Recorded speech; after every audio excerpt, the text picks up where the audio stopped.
Well, for more analysis on what's at stake in this second round of voting, we can cross to Emmanuel Dupuy of the Institute for Perspective and Security Studies in Europe.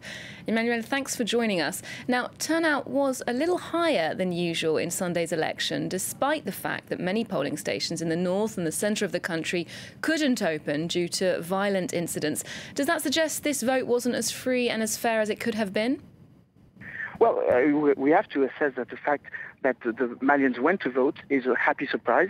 The results, the turnout is a bit less higher than the previous first round of election in July 2013, when almost 50% of the population went to vote. But it is a clear sign that, nevertheless, the security was supposed to be a burden for this election. It did not prevent the Malians to go to the vote, the almost 8 million Malians to go to the vote, even though, as your reportage mentions, there's a double factor of insecurity led by the terrorist group who are still active and who made an issue saying that they were going to perturbate the vote, and of course the political violence.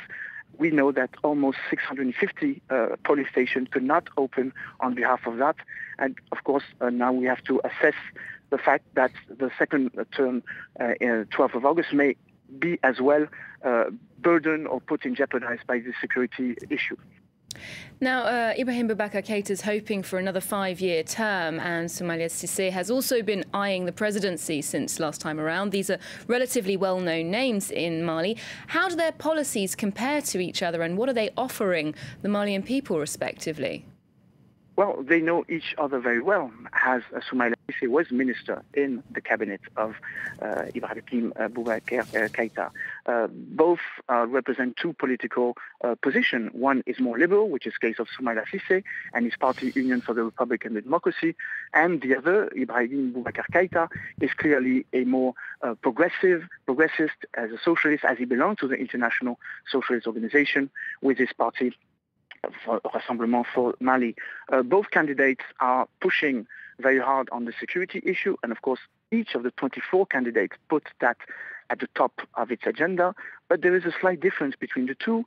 Ibrahim Boubacar Keita is advocating the fact that he is the one to be held responsible for the Algiers agreement, which led to a reconciliation very difficultly, which could lead to a reconciliation process with the Tuaregs, when Soumaïla Cissé said he never believed that would be the issue on which to focus on, as the terrorist organization are not implied by this peace agreement. There is another difference, and it is very important, and it was put in emphasis with this vote. It's a sort of ethnicization of the vote. And if you look at the political fief of each candidate, you see that, for example, in the area where Soumaïla Cissé is strong, which is his constituency near Tombouctou, the scores that he makes are very high, and in other places where other candidates have made a very interesting position. The third man, so-called Aliou Diallo, with a Bambara, and it is very clear that in his community, his stakes are very high, and he has made a very clear position. And indeed, we will be bringing you the latest on that second round. I'm afraid we're going to have to wrap it up there. Thank you very much, Mr. Emmanuel Dupuy, reporting for us, commenting on the situation in Mali.